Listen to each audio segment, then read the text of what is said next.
সৌজন্যে জামান ফাউন্ডেশন।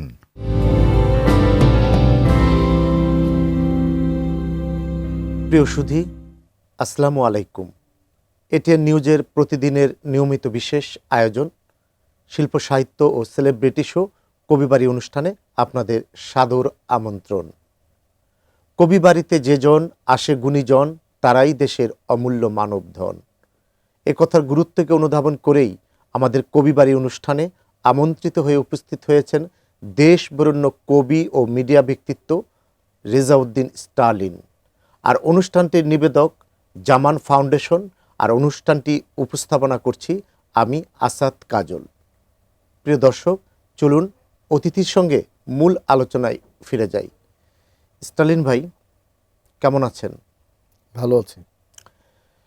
সারা বিশ্বে ইংরেজি ভাষা প্রতিষ্ঠিত, কিন্তু বাংলা ভাষাকে সারা বিশ্বে প্রতিষ্ঠিত করতে হলে আমাদের এবং রাষ্ট্রের কি কি পদক্ষেপ নেওয়া যেতে পারে বলে আপনি মনে করেন? ইতিমধ্যেই আমাদের মাতৃভাষা বাংলা আন্তর্জাতিকভাবে স্বীকৃত একটি ভাষা, আন্তর্জাতিক মাতৃভাষা দিবস হিসেবে পালিত হয় সারা পৃথিবীতে এবং ইউনেস্কো স্বীকৃত। এখন পৃথিবীতে অনেকে জানে যে বাংলা ভাষা একটা বড় ভাষা, সপ্তম ভাষা। মানে আমাদের পরিসংখ্যানের যে হিসাব সেই অনুযায়ী সপ্তম ভাষা হচ্ছে বাংলা। বাংলা ভাষায় কথা বলতে পেরে আমরা যেরকম আনন্দিত, গৌরবান্বিত, প্রত্যেক জাতি তার নিজের ভাষায় কথা বলে গৌরবান্বিত বোধ করে, কিন্তু কোনো জাতি বুকের তাজা রক্ত দিয়ে মাতৃভাষার অধিকার অর্জন করেনি, সম্মান রক্ষা করেনি। এটি হচ্ছে আমাদের জন্য বড় গৌরবের বিষয়। আর মাতৃভাষাকে প্রতিষ্ঠা দেওয়ার জন্য আমাদের যেটা দরকার, আমাদের শ্রেষ্ঠ সাহিত্যকর্মগুলোকে অনুবাদের মাধ্যমে বিশ্বের বিভিন্ন দেশে পৌঁছে দেয়া। আমরা সেটা করতে পারিনি, করার চেষ্টাও করেছি কিনা আমি জানি না। রবীন্দ্রনাথ তার নিজস্ব উদ্যোগে পৃথিবীর বিভিন্ন দেশে ঘুরেছিলেন এবং তার নিজের সাহিত্যকর্ম তিনি ইংরেজি ভাষায় অনুবাদ করেছিলেন নিজে এবং অন্যরা করেছিল। পৃথিবীর অন্য অন্য দেশের ভাষায় তার কবিতা অনুদিত হয়েছিল। আমরা জানি যে হুয়ান রেমন হিমেনেজ তার নোবেল প্রাপ্তির আগেই রবীন্দ্রনাথের কবিতা লাতিনে অনুবাদ করেছিল। এটি কিন্তু অনেক বড় পাওয়া। এখন আমাদের সাহিত্যের যে মূল্যমান, তুল্যমূল্য, সেটা বিচার করা হয় বিশ্বের আন্তর্জাতিক স্বীকৃতি দিয়ে। রবীন্দ্রনাথ সেই স্বীকৃতিটি পেয়েছিলেন 100-150 বছরের কাছাকাছি চলে যাব আমরা হয়তো, কিন্তু এখনও আমরা কোনো নোবেল পুরস্কার, এখন 1913 সালে প্রথম নোবেল পুরস্কার আসে, এখন হলো 2025। কত একটা ব্যাপক ব্যবধানে আমরা দাঁড়িয়ে আছি। আমি মনে করি যে বাংলা ভাষা প্রতিষ্ঠার জন্যে আমাদের শ্রেষ্ঠ লেখাগুলো যেরকম অনুবাদের মাধ্যমে বিশ্বে পৌঁছতে হবে, পৃথিবীর বড় বড় প্রকাশনী সংস্থার সঙ্গে বাংলাদেশের সরকার এবং আমাদের যে সমস্ত বেসরকারি বড় বড় প্রকাশনী সংস্থা আছে তাদের একটা জয়েন্ট ভেঞ্চার করতে হবে। যেরকম ইন্ডিয়ান পেঙ্গুইন, আমাদের বাংলাদেশি পেঙ্গুইন করতে হবে। আমাদের বার্নস অ্যান্ড নোবেলের সঙ্গে আমাদের যুক্ততা থাকতে হবে, রূপার সঙ্গে আমাদের যুক্ততা থাকতে হবে, পেঙ্গুইনের সঙ্গে আমাদের যুক্ততা থাকতে হবে, এই বড় বড় ফেভার অ্যান্ড ফেভারের সঙ্গে যুক্ততা থাকতে হবে। যদি এগুলো আমরা করতে পারি তাহলে কিন্তু আমাদের সাহিত্য বিবেচনার শীর্ষে উঠে আসবে। আমি বিশ্বাস করি যে বাংলা ভাষার যে মর্যাদা সেটা রক্ষার জন্য আমাদের যে অ্যাম্বাসিগুলো আছে সেগুলো কাজ করতে পারে। তারা আমাদের সাহিত্যিকদের নিয়ে যে অন্য দেশে পরিচয় করিয়ে দিতে পারে। আমি মনে করি যে এখন সময় এসছে একটি নতুন গণতান্ত্রিক সরকার। এই সরকার, আমি জানি যে সংস্কৃতির উপরে তারা খুবই জোর দিচ্ছে এবং একটা জ্ঞানকেন্দ্রিক সমাজ প্রতিষ্ঠার জন্যে বইয়ের যে কোনো বিকল্প নেই। কবি সাহিত্যিকরা, গুণীজনরা যে এই কাজে তারা যে সবচেয়ে বেশি স্টেক হোল্ডার সেটা কিন্তু এই সরকার জানে। সুতরাং আমি মনে করি যে আমাদের এখন সময় সামনে এগোবার, যেন আমরা আমাদের মাতৃভাষাকে বিশ্বের বুকে তুলে ধরতে পারি এবং আমরা আমাদের লেখক, শিল্পী, সাহিত্যিকরাও যেন গৌরবান্বিত হয়। স্টালিন ভাই, যে আপনি বলেন অনুবাদের বিষয়টাকে আপনি যেভাবে গুরুত্ব দিয়েছেন, কিন্তু আপনি জানেন বাংলাদেশে রাষ্ট্রীয়ভাবে কিন্তু অনুবাদ সেল নেই। এখন তো এটা জরুরি, একটা অনুবাদ সেলের মাধ্যমে বাংলা ভাষাকে বিশ্বের পরিমণ্ডলে তুলে ধরা। এই ব্যাপারে রাষ্ট্রের উদ্যোগটা নেওয়া তো জরুরি বলে আপনি মনে করেন কি? অনুবাদ সেল নেই এটা একদম ঠিক না। যেরকম আন্তর্জাতিক মাতৃভাষা ইনস্টিটিউট, তাদের অনুবাদ সেল আছে, তারা কাজ করছে। আর ব্যাপকভাবে কাজ করা দরকার। বাংলা একাডেমির এই কাজটা খুব বেশিভাবে করা দরকার, কিছু প্রকাশকও ইনস্টিটিউটের করা দরকার, শিল্পকলা একাডেমির করা দরকার, এমনকি শীর্ষ একাডেমিরও করা দরকার। সেই কাজগুলো করতে হবে। তবে একটা কেন্দ্রীয় অনুবাদ সেল থাকতে হবে। হ্যাঁ, সেই অনুবাদ সেলটা একটা আলাদা প্রতিষ্ঠান তৈরি করতে হবে। আমি সেটাই বলছি। সেই প্রতিষ্ঠানটা স্বায়ত্তশাসিত হতে হবে, যেটা বাংলা ভাষার অনুবাদ, শ্রেষ্ঠ অনুবাদগুলো প্রতি বছর তারা করবে এবং তারাই বিশ্বের বড় বড় প্রকাশনী সংস্থার সঙ্গে যুক্ত হয়ে আমাদের বইকে সামনে নিয়ে যাবে। সেটা আমি মনে করি একটা আলাদা সেল না করে একটা আলাদা প্রতিষ্ঠানে আমরা করতে পারি, স্বায়ত্তশাসিত খুব জরুরি প্রতিষ্ঠান। এটা। অনুবাদ একাডেমি করা যায়, অনুবাদ ইনস্টিটিউট করা যায়। আমি বলবো যে অনুবাদ একাডেমিও হতে পারে। সেরকম করে আমরা কাজটা শুরু করতে পারি। স্টালিন ভাই, সৃজনশীল কবিতা, গল্প, উপন্যাস, এই সৃজনশীলতার ভবিষ্যৎ কি আমাদের? সৃজনশীলতাই হচ্ছে পৃথিবীর সবচেয়ে বড় সম্পদ। যদি মানুষ সৃজনশীল না হতো তাহলে সে এই ব্যাপক বিশ্বের উন্নয়ন যেটা আমরা আজকে দেখি, প্রযুক্তির উন্নয়ন, সেটা হতো না। মানুষ সৃজনশীল বলেই সে নির্বাচন করতে পারে, সে নির্মাণ করতে পারে, সে ভোগ করতে পারে এবং ত্যাগও করতে পারে। এই সৃজনশীলতার মধ্যেই দাঁড়িয়ে আছে মানব সভ্যতা। আমাদের লেখালেখি, আমাদের বিজ্ঞান চর্চা, আমাদের খাদ্যাভ্যাস, সব কিছুর মধ্যেই এই সৃজনশীলতা আছে। সুতরাং আমি মনে করি যে সৃজনশীলতার ভেতর দিয়ে আমাদেরকে জয় করতে হবে, বিশ্বকে জয় করতে হবে এবং হোমোসাপিয়ান্স যে মানব গোষ্ঠী আজকে আমরা পৃথিবীতে দাঁড়িয়ে আছি, এরা কিন্তু সৃজনশীলতার জন্যই টিকে গেছে। এর আগে পৃথিবীতে অনেক ফ্যামিলি বিলুপ্ত হয়ে গেছে। স্টালিন ভাই, চলচ্চিত্র সেন্সর বোর্ড আছে, কিন্তু বাংলাদেশে কবিতার কোনো সেন্সর বোর্ড নেই। একটি কবিতার সেন্সর বোর্ড গঠন করা কি জরুরি নয়, যাতে প্রকৃত কবিতা জনসম্মুখে প্রকাশ পায়?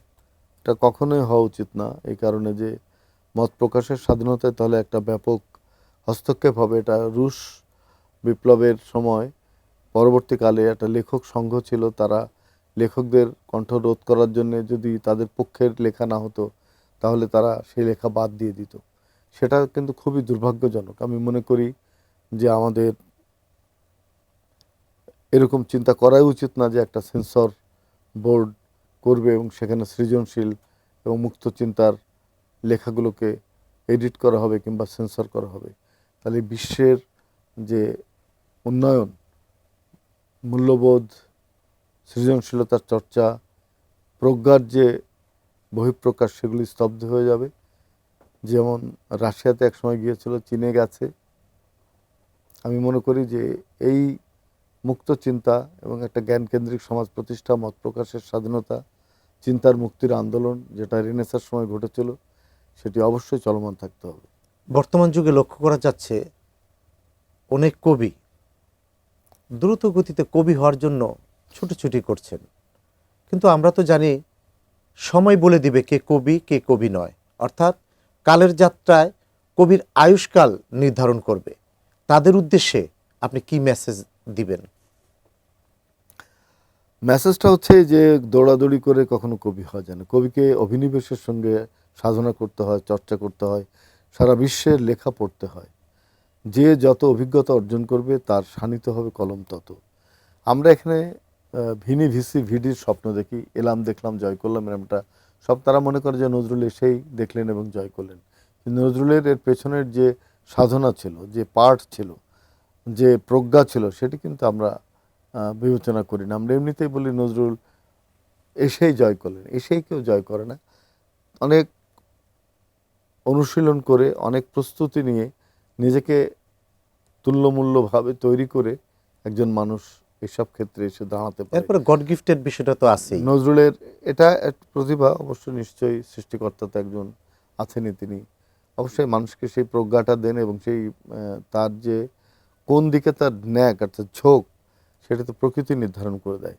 সুতরাং কবি নজরুল সৈনিক জীবনে থাকবেন নাকি চাকরি জীবনে যাবেন নাকি তিনি কবি হবেন, এটা কিন্তু প্রকৃতি নির্ধারণ করে দিয়েছে তার জীবনের বোধের ভেতর দিয়ে। আপনার কবিতা বিশ্বের প্রায় অর্ধশত ভাষায় অনুদিত হয়েছে। নিজের দেশের ভাষা রেখে ভিন্ন দেশের ভাষায় আপনার কবিতার অনুবাদ হোক, এ বিষয়ে আপনার আগ্রহ এত কেন? আমার আগ্রহ এই কারণে বেশি যে আমি মনে করি যে আমার বাংলা ভাষাকে প্রতিষ্ঠা দিতে হবে বিশ্বের বুকে। বাংলা ভাষা যে পৃথিবীর একটি অত্যন্ত শ্রুতিমধুর এবং বিজ্ঞান মনস্ক একটি ভাষা, সেটা অনেকে জানে না, এবং বাংলাদেশের অবস্থানও অনেকে এখনো জানে না। যেরকম আমার সঙ্গে যখন বিশ্বের অন্যান্য কবিদের কথা হয়, তারা বলে কি তুমি কি ইন্ডিয়ান? তখন আমাকে বলতে হবে no, we are near about India but we are independent country. আমরা যে একটা স্বাধীন জাতিগোষ্ঠী, আমরা যে একটা স্বাধীন দেশ, সেটা বোঝাতে হবে। এবং আমি মনে করি অনুবাদের ভেতর দিয়ে আমরা নিজেদেরকে উপস্থাপন করতে পারবো, যার ফলে বিশ্বে আমাদের একটা পরিচিতি গড়ে উঠবে। এই জন্যে আমি অনুবাদের প্রতি খুব আগ্রহী। কবি মাত্রই উদাসীন প্রকৃতির, একজন কবির জীবন সঙ্গিনী কেমন হওয়া উচিত বলে আপনি মনে করেন? কবিদের যে অনাচার, যে অত্যাচার, যে উদাসীনতা, তা সহ্য করা, সেই সহ্য করার শক্তি একজন স্ত্রীর যদি থাকে এবং তিনি যদি বোঝেন যে এই লোক নির্মোহ, নির্লোভ, সে শুধু সাধনা করে শব্দ নিয়ে, প্রকৃতি নিয়ে, মানুষ নিয়ে, জীবন নিয়ে, এবং তার যে সৌন্দর্যবোধ, সেগুলো যদি তিনি পছন্দ করেন, তাহলে কবিকে একটু স্বস্তি দেয়া লেখার জন্যে এবং তাকে একটু সময় দেয়া যেন সে লিখতে পারে। কবি হওয়াটা কতটুকু সুখের বলে আপনি মনে করেন? কবি হওয়াটা সুখের কিংবা দুঃখের একটা বিষয় না। কবি হয় একটা অনুশাসনের মতো, যে সে কবি হবে এবং সে লিখবে এই জাতির ক্ষত কী, এই জাতির কোথায় কোথায় খামতি আছে, তার জাতি কোথায় কোথায় কষ্টে আছে, যন্ত্রণায় আছে, শোষিত হচ্ছে, আইনের শাসন তার জাতি পাচ্ছে না, বাকস্বাধীনতা নেই, অর্থনৈতিক উন্নয়ন ঘটছে না। কবি সেগুলো দেখে এবং তার সেই দেখার ভেতর দিয়ে সে তার বোধকে চালিত করে শব্দের নানা স্তরে স্তরে। সুতরাং আমি মনে করি যে একজন কবির যে দায়, সেই দায় থেকে মুক্তি পাওয়া খুব কঠিন। কিন্তু একটি ভালো কবিতা যখন সে লেখে, একটি অসাধারণ কবিতা যখন সে লেখে, তখন সে বুঝতে পারে যে সে সবচেয়ে বড় কাজটিই করছে মানব সভ্যতার জন্য। যে অসাধারণ একটি লেখার কথা বললেন, আপনি একজন মিডিয়া ব্যক্তিত্ব, উপস্থাপক, একজন কবি, তথাপি একজন সরকারি উচ্চপদস্থ কর্মকর্তা। আমি যদি আপনাকে প্রশ্ন করি, কবিতা চর্চা এবং সরকারি চাকরি, এই দুইটা কি সাংঘর্ষিক?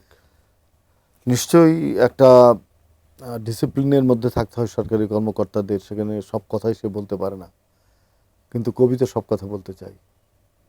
কবি স্বাধীন হতে চায়, কবি এতটাই স্বাধীন যে সে কোনো কিছুই, চাকরিও করতে চায় না, এরকম কি? সে চাকরিও করতে চায় না, চাকরি না করলেই ভালো। সে সব বাধা দেয়াল ভেঙে, আমি নজরুল যেরকম বলছেন আমি ভেঙে করি সব চুরমার, সেরকম ভেঙে চুরমার করার একটা ইচ্ছা কবিদের থাকে। আপনি কি সেরকম সিদ্ধান্ত নিতে যাচ্ছেন না? তো আবার আমি সেরকম কখনো কোনো সিদ্ধান্ত ভেতরে ভেতরে নিই, সেটা কবিতার বাক বদলের জন্য, কবিতার ফর্ম ভেঙে নতুন কবিতা লেখার জন্য সেই চিন্তাটা আমার মধ্যে থাকে। সমাজ পরিবর্তনের জন্য কবিতা যে খুব ধীর প্রবাহে কাজ করে, অন্তর্গতভাবে কাজ করে, মানুষের মনের অতলে কাজ করে, সেটাই আমি সেই সাধনাটাই আমি সবসময় করি। এবং আমাদের জাতীয় কবি কাজী নজরুল ইসলামের যে বিদ্রোহী কবিতা, সেটা ভারতবাসীকে স্বাধীনতার যুদ্ধের জন্য প্রস্তুত করেছিল, সেটা আমরা বুঝতে পারি। স্টালিন ভাই, আপনার কাছ থেকে আপনার একটি কবিতা শুনব। অনেক ধন্যবাদ আসাদ কাজল।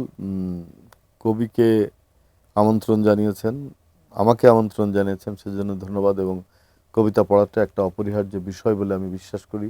একজন কবি কবিতা না পড়লে দর্শকরা বুঝবে না যে তার কবিতা কেমন। এই কবিতাটার নাম হচ্ছে আয়না কি দরকার। খুব জনপ্রিয় কবিতা আপনার এটা। চোখের ভেতর মুখ দেখেছি, আয়না কি দরকার।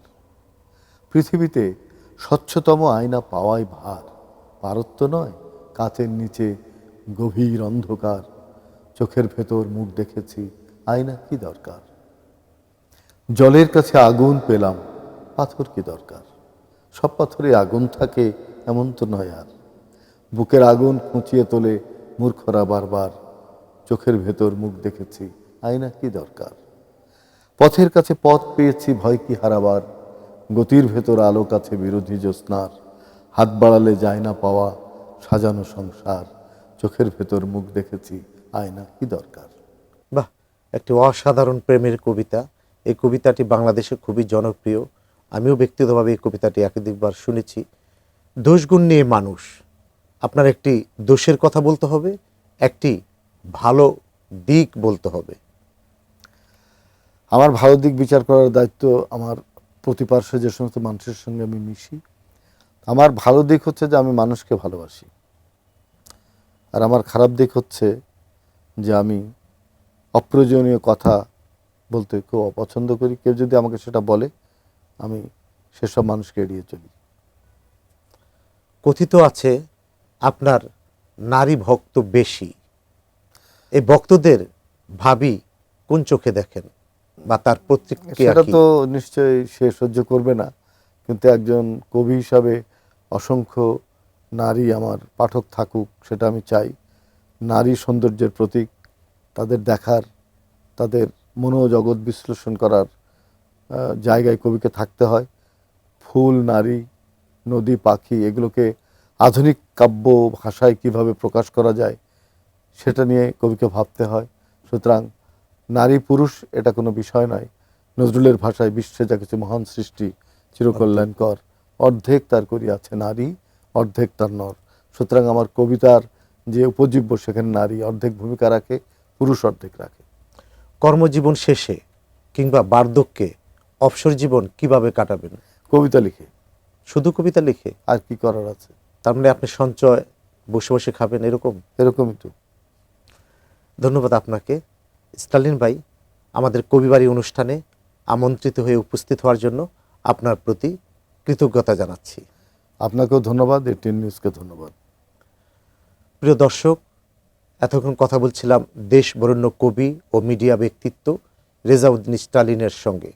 আগামী অনুষ্ঠান দেখার আমন্ত্রণ জানিয়ে আমি আসাদ কাজল আপনাদের কাছ থেকে বিদায় নিচ্ছি। আল্লাহ হাফেজ।